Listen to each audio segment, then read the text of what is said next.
Maseret Ktuvot, on va étudier Vedrat Hashem le Daf Nun Bet. On reprend à l'avant-dernière ligne du Daf Nun Aleph Amud Bet. Aux deux points. Ube Kohenet, on avait vu dans la Mishnah, à Adrinach Limdinatar, que le mari, le Kohen, il s'oblige à racheter sa femme si elle s'est fait captiver. Il devra la racheter bien qu'elle sera interdite à lui du fait qu'une Kohenet, même si elle a été violée contre son gré, elle est interdite à son mari le Kohen.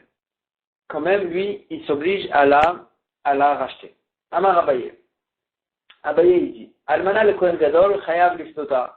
Qu'est-ce qui se passe si un Kohen Gadol, il s'est marié avec une veuve, alors que c'était interdit. Elle est interdite à lui. Cette femme, elle est interdite à lui, et sa femme, elle s'est fait, et quand même, il est marié avec elle, et elle a été prise en captivité. Quand même, il a l'obligation de la racheter. Shani Koreba, ou Bekohenet, parce que je dis sur elle, ce qui est le mari, il s'oblige dans la Ktuba de la ramener à sa contrée, de la ramener chez elle, bien qu'elle était déjà interdite à lui, quand même, on va appliquer sur elle cette obligation qu'il a prise sur lui. Mamzeret Netina l'Israël, si c'était une Mamzeret, une fille qui était Mamzer, ou bien une Netina, c'était une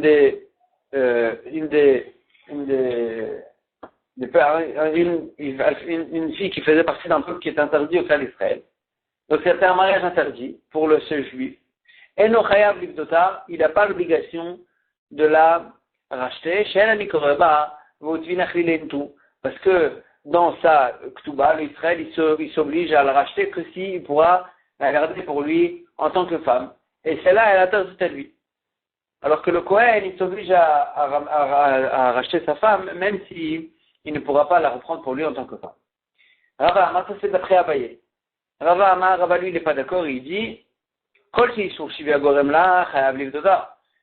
toute fille, par exemple cette Kohenet, la Kohenet en général, qui a été prise en captivité, que c'est que le fait qu'elle a été en captivité, que c'est ça qui l'interdit à son mari, dans ce cas-là, il s'est obligé dans la Ktuva à la racheter quand même, bien qu'elle sera interdite à lui. Il sort d'avoir achel goremla, et non chayav livdota. Mais si elle était interdite à lui à cause d'autres choses, par exemple si elle était veuve, elle était interdite à ce Kohen Gadol, dans ce cas-là, il n'avait pas l'obligation de la racheter.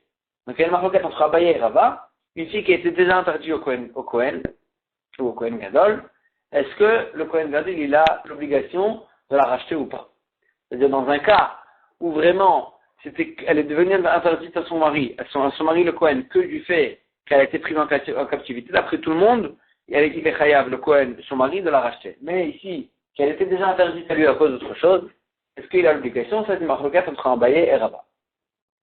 Les Maketané, la Gemara dit peut-être que cette marloquette, elle dépend de la marloquette Tanaïm suivante. Amadir et Ishto, une personne qui a interdit à sa femme de profiter de lui, et jusqu'à un tel point que il avait l'obligation de la divorcer.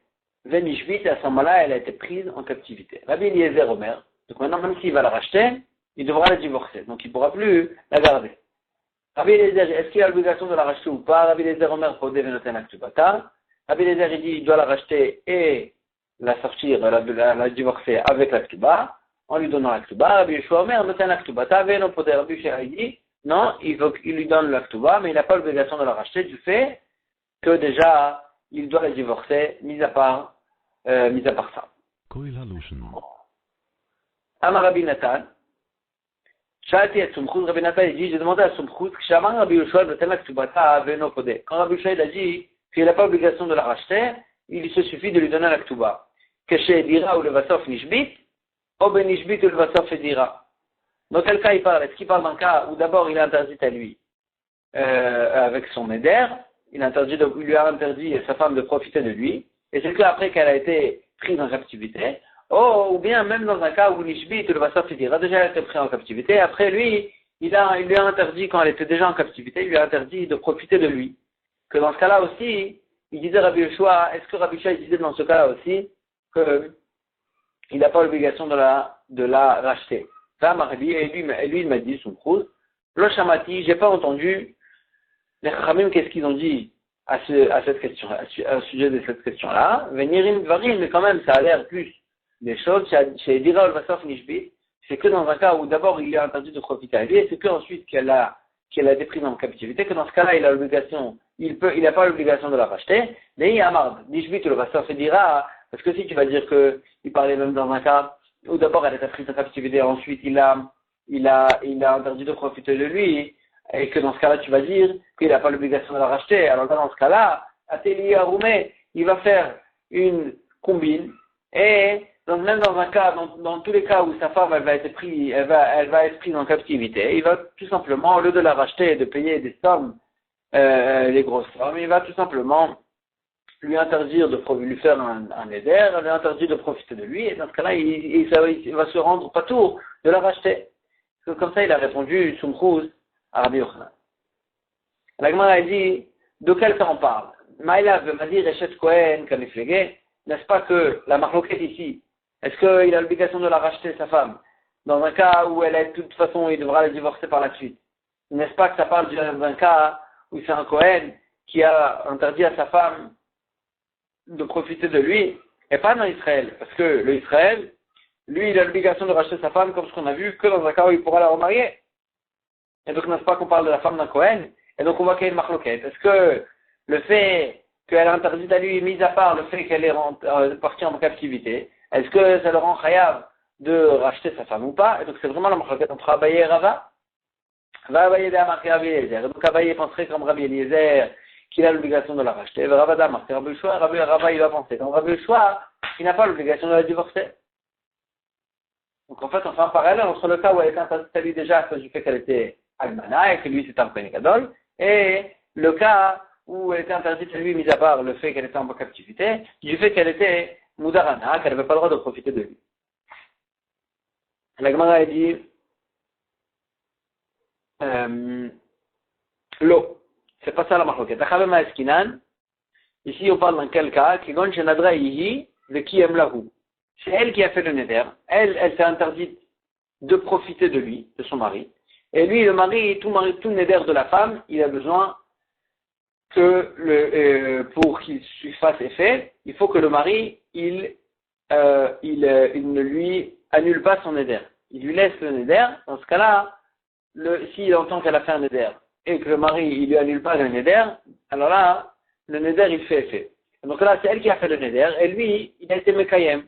Il a laissé le neder se faire.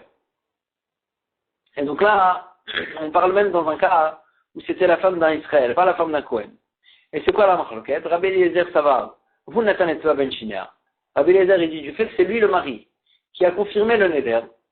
Alors c'est lui, ça s'appelle que c'est lui qui a mis le doigt entre ses dents. Et donc c'est lui qui a fait qu'elle se morde le doigt. C'est une expression qui veut dire que c'est le mari qui l'a rentré dans cet état-là où elle est interdite. Et donc puisque c'est le mari qui est fautif, alors là c'est le mari qui doit la racheter bien qu'elle sera interdite à lui. Mais Rabbi Yoshua ça va, alors que Rabbi Yoshua il pense, c'est elle qui s'est mis le dent entre les dents, et donc c'est elle qui est fautive du fait qu'elle a interdite maintenant à son mari, et donc c'est pour ça que le mari il a aucune obligation de la racheter, il doit juste lui donner la ktuva. Agma il dit, si c'est comme ça, ici Rabbi Yoshua il pense, c'est elle qui est fautive, si ça s'appelle que c'est elle qui est fautive et que c'est elle qui a fait son éder, ktuva m'a avisé. Et alors même la ktuva il n'aurait pas eu besoin, il n'aurait pas eu l'obligation le mari de lui donner. Pourtant Rabbi Yoshua il dit qu'il doit lui donner la ktuva, il n'a pas besoin de la racheter mais il doit quand même lui donner la ktuva. Et en plus, on avait dit dans la suite de la Braïta, Amar Rabbi Natan, Rabbi Natan il a dit, j'ai demandé la question à Sumchus, qu'est-ce que Amar Rabbi Yoshua notan la ktuva, quand Rabbi Yoshua il a dit qu'il doit lui donner la ktuva, il n'a pas besoin de la racheter, est-ce que c'est que chez Dira ou le Vasaf Nishbit, c'est que dans un cas où d'abord il a fait le neder et ensuite elle a été prise en captivité, ou bien, mais chez Nishbit ou le Vasaf Dira, que même dans un cas où elle a déjà été prise en captivité, c'est qu'après que le mari l'a rendu en neder, c'est que dans ce cas-là, elle saura est-ce que c'est même dans ce cas-là qu'il sera pas tout de la racheter? Ve'amar, il a répondu sur ça son brous à Rabbi Natan, Lo shamati, j'ai pas entendu de ça, et j'ai pas entendu une halakha à ce sujet. Ve'i, de nadra ihi, et Agmar al-Setam, elle dit, si tu parles que c'est elle qui a fait le neder, et que c'est elle qui est fautive de ce neder-là, Mali dira ou le vasaf nishbit, Mali nishbit ou le vasaf dira. Quelle est la différence entre un cas où elle a d'abord fait le neder et ensuite elle a été prise dans la captivité, ou bien un cas où d'abord elle a été prise en captivité et ensuite elle a fait le neder. Il n'y a aucune différence. Toute la différence, elle se pose dans un cas où le mari, il a rendu en neder, il a interdit de profiter de lui. Dans ce cas-là, tu vas dire que dans un cas où d'abord elle a été prise en captivité et ensuite il a fait le neder, alors là, il pourra faire une combine. Et à chaque fois, si elle se fait prendre en captivité, à chaque fois, il va lui dire, il va la rendre en neder, comme ça, il n'aura pas l'obligation de la racheter. Ça, c'est dans un cas où c'est lui qui a fait le neder. Mais si c'est elle qui a fait le neder, alors là, il n'y a vraiment pas de différence. Donc, pourquoi il s'est posé cette question? Et là, le Gemara repousse elle dit d'Adrayou. Bémet, on revient à ce qu'on a dit au départ. C'est le mari qui l'a rendu en neder, qui lui a interdit de profiter de lui. Donc maintenant, c'est comme ça, vraiment.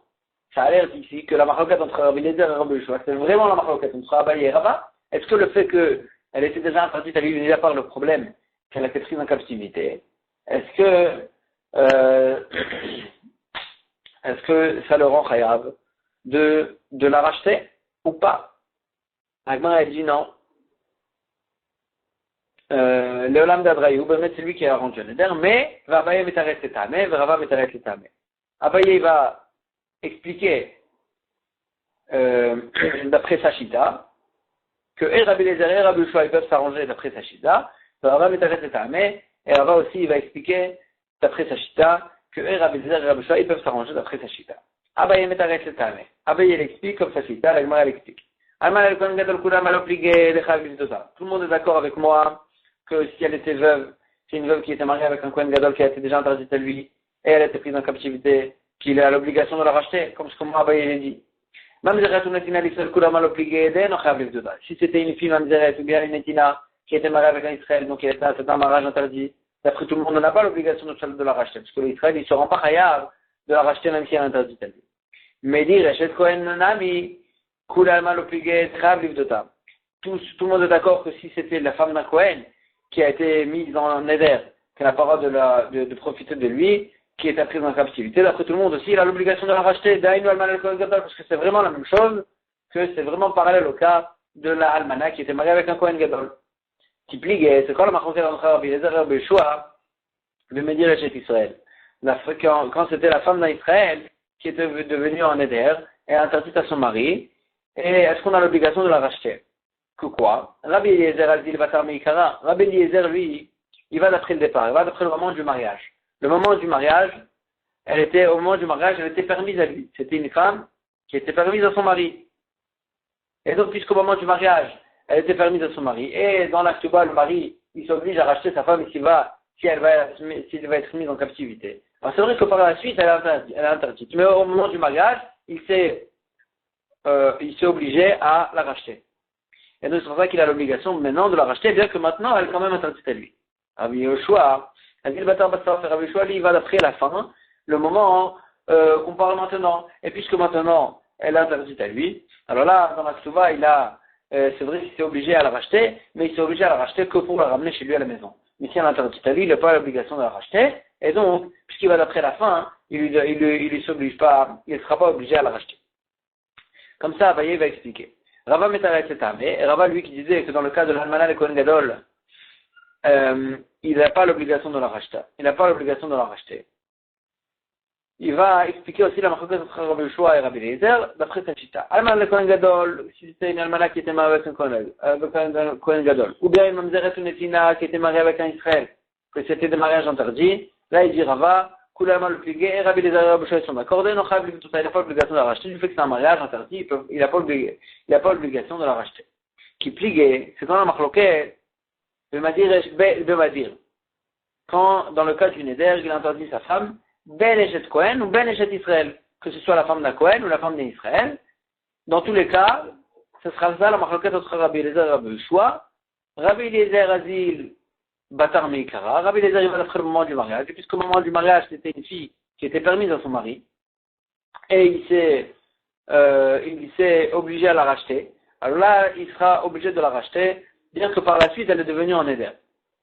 Rabbi Yoshua Azil Batar Bassam, Rabbi Yoshua lui va d'après la fin, Et puisque au moment du rachat, au moment de la question, est-ce qu'il faut la racheter ou pas, à ce moment-là, déjà, elle a dit à son mari à cause du neder, alors là, il n'a pas l'obligation de la racheter. Et donc, le Olam, Rabba et Abaye, ils ont expliqué la marque pour Rabbi Eliezer et Rabbi Yoshua, chacun d'après sa chita, et ils ne se sont pas mis à l'encontre de l'avis d'un Tana.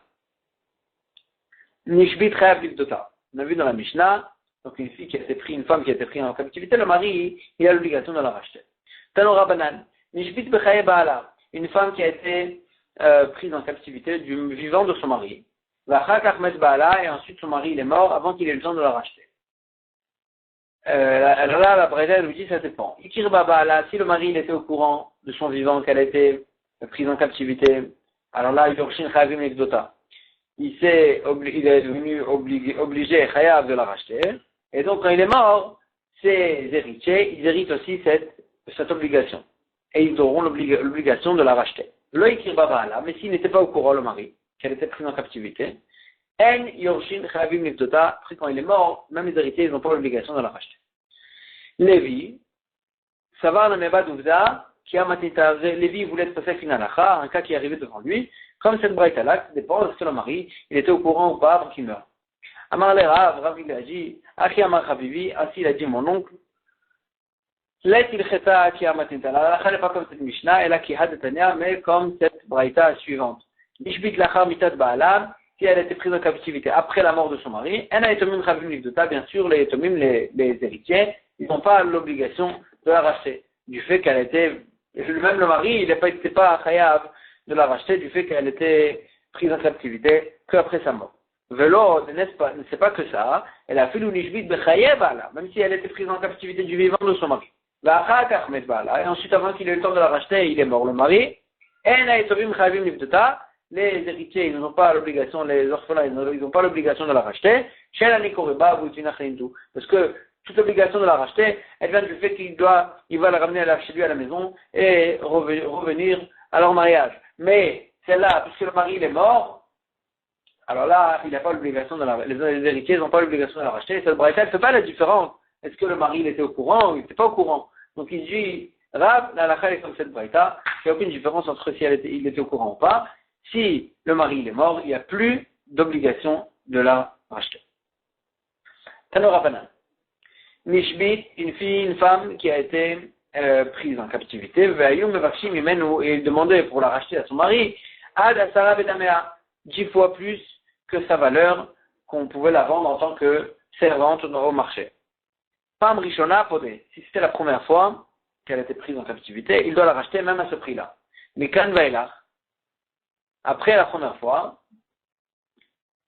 à partir de la deuxième fois, Ratsa Podé, il n'a pas l'obligation, ça dépend. S'il veut la racheter, il peut la racheter, sinon, ici il ne veut pas, il n'a pas l'obligation de la racheter. Rabbi Shimon Gamliel Omer, Rabbi Shimon Gamliel il dit non, même s'il veut, il ne peut pas. El Podim et Ashvuim, Yoter Aliké de même. On n'a pas le droit de racheter des gens qui ont été pris en captivité, des prisonniers, Yoter Al-Keded même, plus que leur valeur, Mipne Tikkun Haolam, parce qu'ils ont fait cette takana pour arranger le monde, pour ne pas que ça donne de l'essence et ça donne une raison aux gens de prendre de prisonniers. Comme ça, ils vont voir que les gens ils rachètent d'autres personnes, même à des prix qui sont vraiment très hauts. Même, on déduit que Rabbi Shimon Gamliel pense que si c'est plus que la valeur, on n'a pas le droit de les racheter. Mais à leur valeur, Podin, on a le droit de les racheter.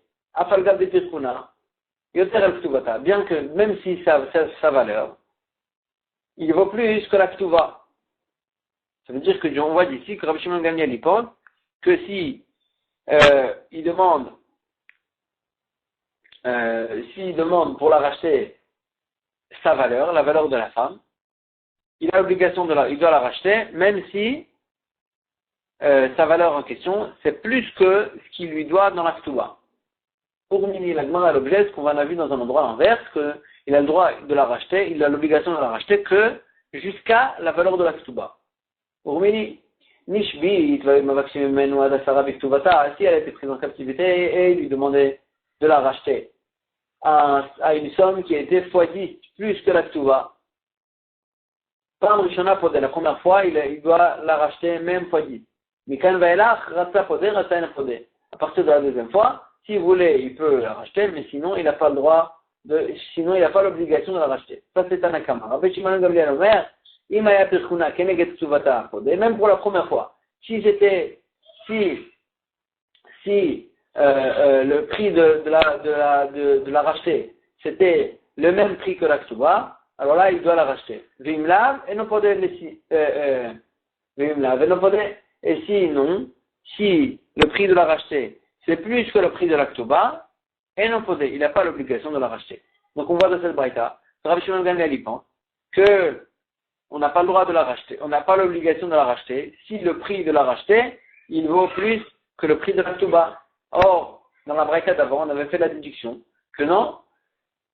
La Gemara répond, elle dit, Rabbi Shimon Gamliel très coulé itlé. Rabbi Shimon Gamliel, il donne deux coulottes. C'est-à-dire, quand on parle de la question de la Ktuba, là, il donne Rabbi Shimon Gamliel, dans la deuxième braïta, il donne la kula. Il fait une kula, et il dit, le mari, il n'a pas l'obligation de la racheter, si ça vaut plus que la Ktuba. Et dans la première braïta qu'on parlait d'un cas où c'était plus que la valeur de la femme elle-même au marché des servantes, dans ce cas-là aussi, il nous disait une kula, qu'on n'a pas l'obligation de la racheter si c'est plus que sa valeur. Mais Bémet, à chaque fois il donne la kula, mais Bémet il donne ces deux coulottes-là. Ces deux coulottes-là, il est d'accord avec elle, et pour racheter la femme, il faut que le prix, il soit ni plus haut que la valeur de la femme, ni plus haut que la valeur de la Ktuba. Le prix ce qui est le moins cher, il faut que le prix de la racheter, il sera le moins cher que les deux. Ou bien le même prix que la chose la moins chère des deux. Et donc, comme ça, on a répondu à cette question. L'Akta, Khayab la Rapotan, on a vu dans la Mishnah que si elle est tombée malade, il a l'obligation, le mari, de la guérir. Donc, de lui payer tous les remèdes et les médicaments qu'il lui faut. Et les soins qu'il lui faut. Kano Rabanan. Almanan Izanad Mirse Etomim. La veuve, elle se nourrit des biens des Yetomim, des orphelins qu'ils ont hérités. Mais Sricha Refoua est celle qui a besoin de médicaments, de soins, Ari Gemezonot. La Refoua, c'est comme la nourriture. De se soigner, c'est comme la nourriture. Donc il faut qu'il lui donne, qu'il la soigne. Rabbi Shimon Gamliel Omer, Rabbi Shimon Gamliel, il dit, ça dépend. Pas toute refoua, pas tout soin, c'est comme des nourritures. Refoua chez Shakitba, si c'est une refoua, des soins qu'ils ont, que c'est pas, c'est un soin spécifique qui a une somme fixe. Alors là, ça ne s'appelle pas comme de la nourriture. Et, mitrapet miktubata, ils doivent la guérir, les orphelins, mais ils vont déduire ça de la ktuba quand elle va prendre à la fin, elle va prendre sa ktuba. Chez Enna Kitva, mais si c'était des soins qui n'ont pas de prix fixe, c'est quelque chose de régulier, de régulier qui n'a pas de prix fixe, elle a tout le temps besoin de refoua. Alors là, ça, c'est comme de la nourriture, Aréou Kenezonot, et c'est pas sur le compte de la Ktuba, c'est comme si ça fait partie vraiment de sa nourriture. Amar Rabbi Yochanan, il a dit aussi, Asua Kazaldam Be'eretz Israël, qui refoua Shena Kitva, en Eretz Israël, ils ont considéré le fait de la prise de sang qu'ils faisaient pour guérir les gens, ils lui enlevaient un peu de sang. Alors là, ils ont considéré ça comme une refoua chez elle, qui va comme quelque chose qui n'a pas vraiment de prix fixe et de choses et c'est pas vraiment quelque chose d'une fois d'une fois khaltani, c'est pas quelque chose qu'une fois, c'était quelque chose vraiment régulier, donc c'est comme la nourriture, et c'est ça, on ne déduisait pas ça de la ktuba.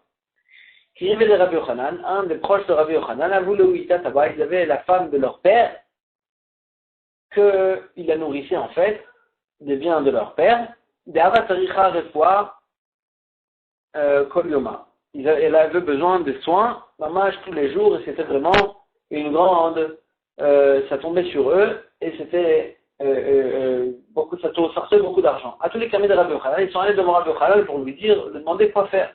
Amar Leou, il leur a dit, Izilou, allez chez un médecin, Kutsula, Midé, les refaits. Allez chez un médecin, demandez-lui combien il veut pour la guérir, cette femme-là, jusqu'à la fin de sa vie. Combien il veut pour cette somme-là. Et de cette façon-là, ça va être considéré sa réfoua comme quelque chose qui a un prix fixe, et pas quelque chose ça va pas être considéré comme de la nourriture. Et là, ce sera pas sur votre compte, ce sera sur le compte de la Ktuba qu'elle devra prendre à la fin. Comme ça, il aurait dit Rabbi Yochanan assez proche. Amar Rabbi Yochanan, ensuite Rabbi Yochanan, il a dit, par la suite, il a dit, Asinu atzmenu keochei dayanim. Moi, au début, je suis un dayan, et je me suis considéré comme un avocat. Et ça, c'était pas bien à ses yeux. Cet homme a dit, mais Ikara Maïka Savar, ce qu'au début il pensait quand il leur a donné cette idée-là, et qu'ensuite, qu'est-ce qu'il pensait par la suite quand il a dit, quoi, je me suis considéré comme un avocat? Alors, il a dit, mais Ikara Savar, au départ, il pensait, Miksachal Fitalem. La Torah nous dit, il faut pas il faut faire attention à ses proches. Et donc, il a dit, mes proches, ils sont dans un problème comme ça, je vais leur donner une idée. Oui, ben, sauf ça va, et ensuite il a dit, Adam Khashouchane. Moi, je suis quand même un homme important, et les gens, ils me regardent, ils apprennent de moi, et ça n'a pas l'air de quelque chose de normal que le Dayan, il donne un avocat, il devient l'avocat de celui qui lui demande la halakha.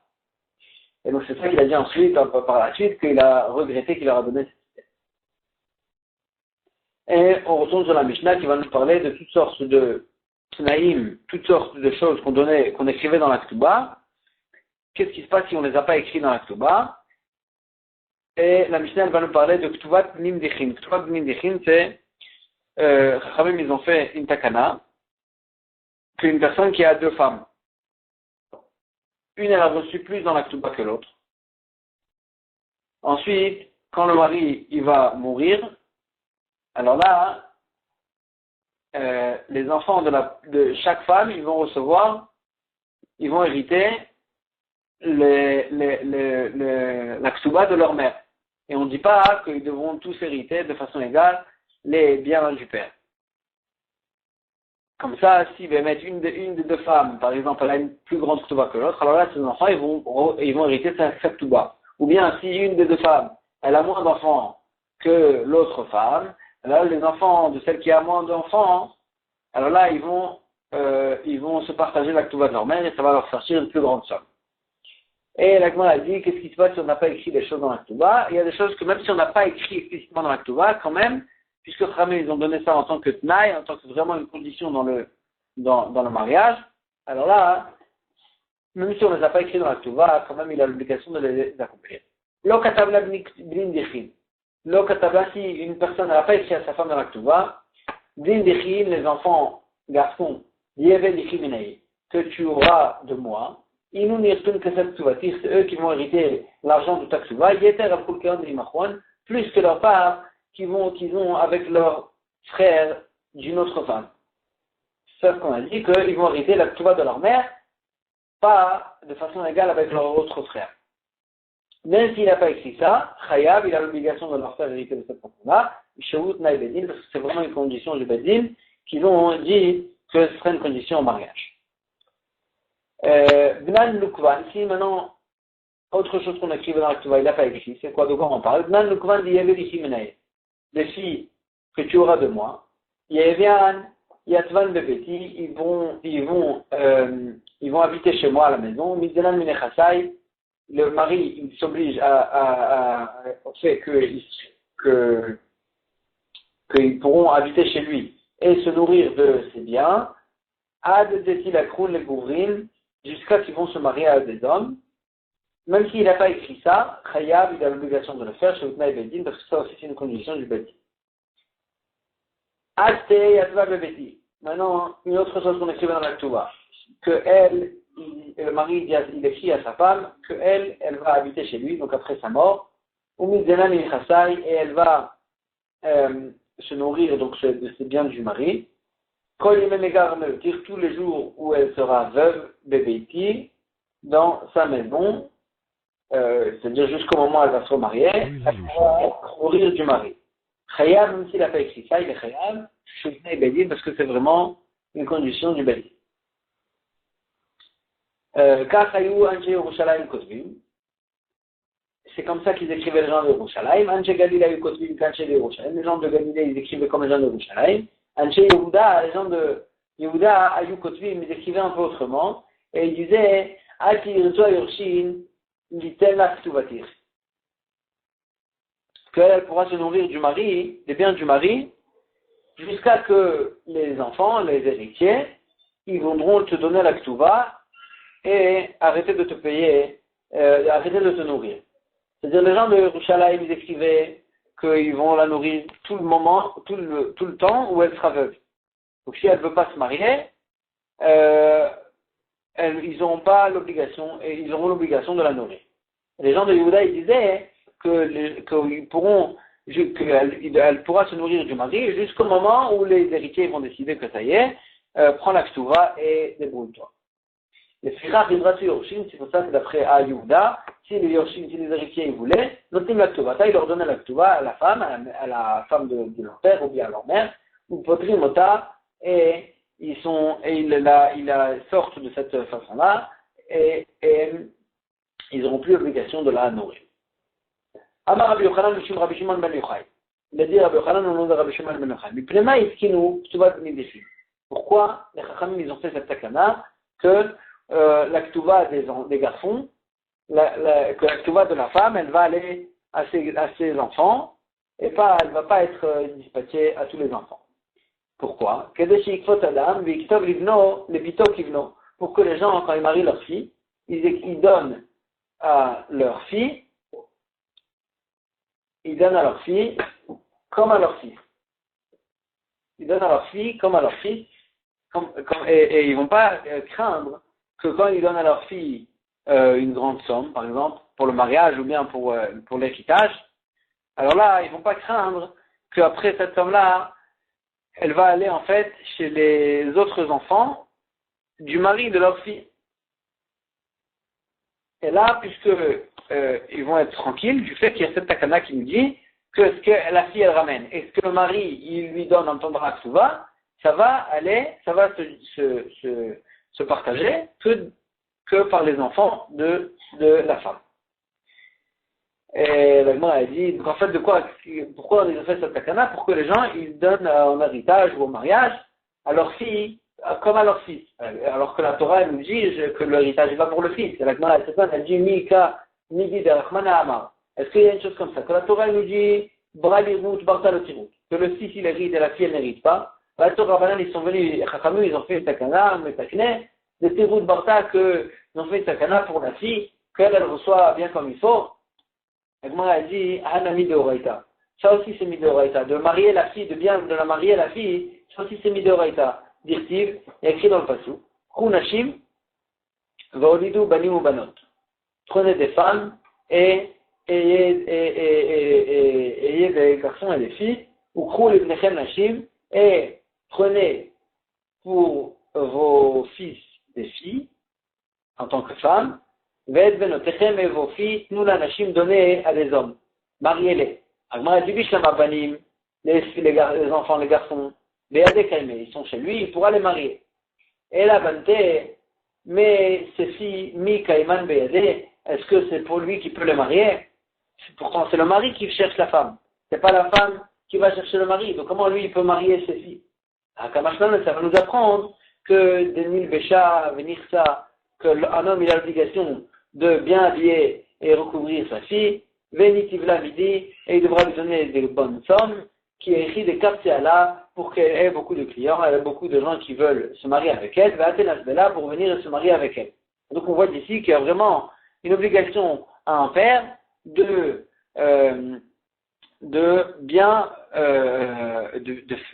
faire que les gens ils veuillent se marier avec sa fille.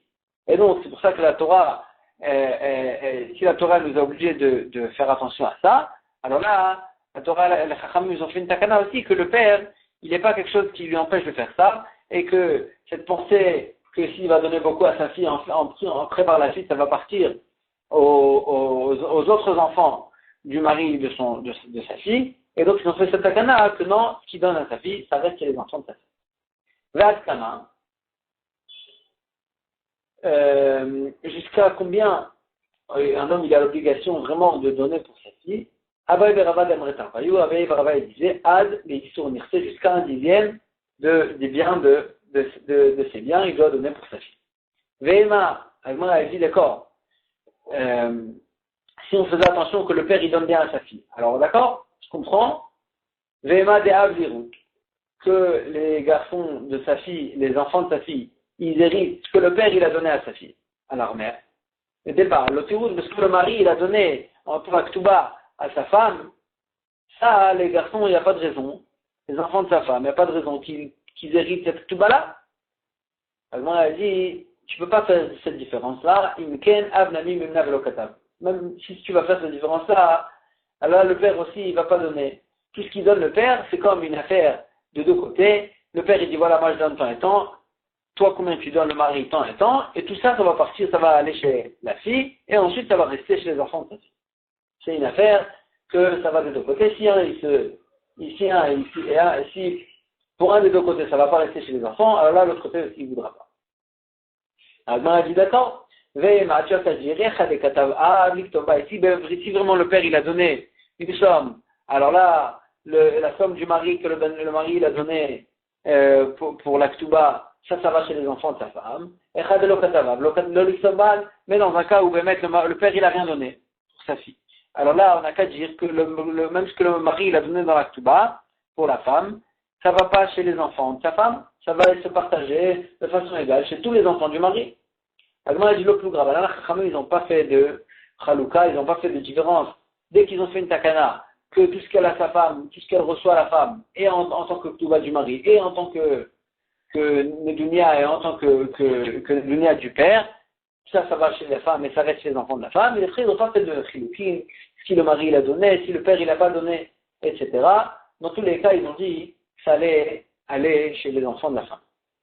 Alors, on a dit Bat Ben Abanim. Pourquoi c'est que les garçons de la femme qui vont hériter ce qu'il a donné le père et le mari? Même la fille de sa femme, si de cette femme-là il a eu qu'une fille, et le mari il avait des garçons mis à part ça d'une autre femme, là dans ce cas-là, Bémet, la fille elle ne reçoit pas.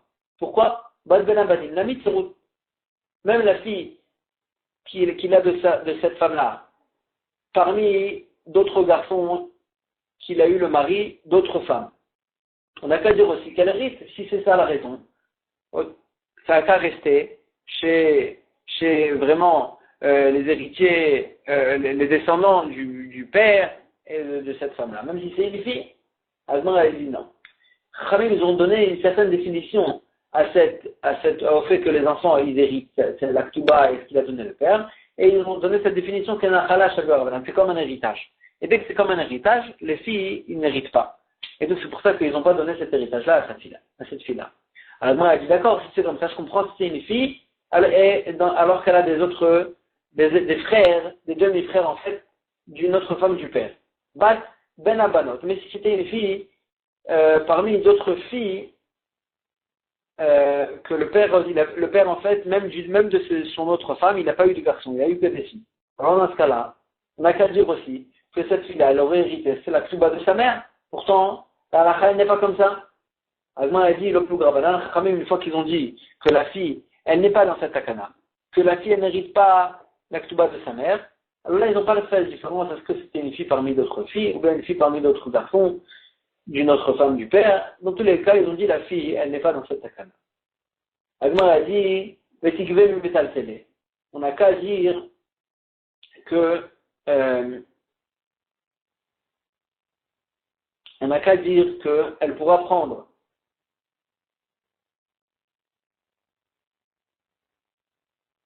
elle a qu'à prendre sa ktuba, même des biens qui ne sont pas des terrains. Puisque tu dis que toute la raison puisque tu dis que toute la raison de cette takana, c'était pour que le père il donne bien à sa fille. Alors là, on n'a qu'à dire qu'elle pourra prendre ça, même des métaltélim. Pour ça, on a dit dans la Mishnah, on avait dit dans la Mishnah que le Bnin Dichin, ses enfants, ils ne pourront prendre cette Ktuba de leur mère que des terrains, pas de métaltélim. Alors, on a dit que Ktuba Shavio Rabanan, d'un côté, c'était comme une nachala, comme un héritage, mais d'un autre côté, ils ont donné une définition de Ktuba, et donc, puisque la Ktuba, on n'apprend que des karkaot, on peut se faire payer la Ktuba que des terrains. Alors là aussi, ces fils-là, ils ne pourront se faire payer leur part que des terrains. Agma a dit, Titrof me Meshabede. Titrof me Meshabede. On n'a qu'à dire qu'elle pourra prendre cette Ktuba, puisque c'est comme une Ktuba. De la même manière qu'une Ktuba, on peut la prendre même des biens qui ont été assujettis, bien qu'ils ont été vendus par le père. Quand même, on peut aller les chercher de chez la Kochot, de chez les acheteurs, du fait qu'ils ont été assujettis à la Ktuba. Alors c'est comme ça. Même pour les Pnim Dichin, les enfants, les garçons de cette Ktuba, ils pourront se faire payer cette somme-là. Du fait que c'est comme une Ktuba. On a dit que on leur a donné une définition de Ktuba, alors on n'a qu'à se faire payer même des biens assujettis, même quand ils ont déjà été vendus. Alors, il dit, Yartuntnan. Dans le sar qu'on dit dans la Ktuba, qu'ils vont hériter les garçons la Ktuba de leur mère, ils vont hériter. Il y a écrit Yartun, ils vont hériter. Yartun de Yerusha. Et dans le Yerusha, on ne prend pas les biens qui ont été vendus. Alors, il dit, Vema falgav deleka motar dinar. On n'a qu'à dire, pourquoi on nous dit Nalacha que si, par exemple, il avait deux femmes, ce mari-là, et il a chacun des deux enfants, chacun des deux groupes d'enfants, ils vont hériter la Ktuba de leur mère.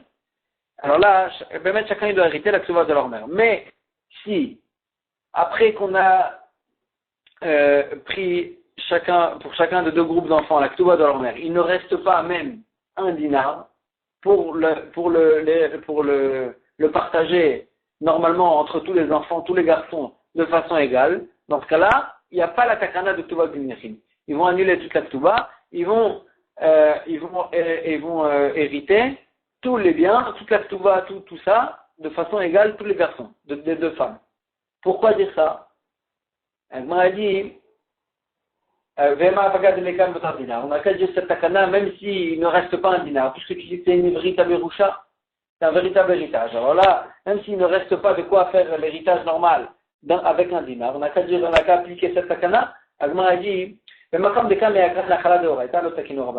si vraiment la takana de Chachamim, que chacun il va hériter la Ktuba de sa mère, ça annule la Yerusha Mideoraita, la vraie Yerusha normale, de partager de façon égale entre tous les enfants du père, de n'importe quelle femme. Si ça va annuler cette takana elle va annuler la Yerusha Mideoraita, la Chachamim ils n'ont pas fait de takana. Les Chachamim ils ont dit, dès qu'il ne reste pas un dinar pour vraiment la partager de l'héritage normal, mais partager de façon normale, comme ce que la Torah nous dit qu'il faut partager l'héritage, alors là on ne fait pas cette takana, on n'applique pas cette takana, puisque les Chachamim ils n'ont pas fait de takana qui va annuler complètement la Yerusha, l'héritage habituel de la Torah, et c'est pour ça que dans un cas, il ne va pas rester un dinar. Après qu'on ait donné les ktubot à chacun des deux groupes d'enfants, il ne va pas rester un dinar pour le partager selon le partage normal, Mideoraita, que tous les garçons ils reçoivent de façon égale leur part. Dans ce cas-là, les familles ils n'ont pas fait de takana et ils vont partager tous les biens du mari et on va pas selon les ktubot, mais tous les garçons de façon égale de n'importe quelle femme. On va s'arrêter ici pour aujourd'hui. Chazak U'Barach.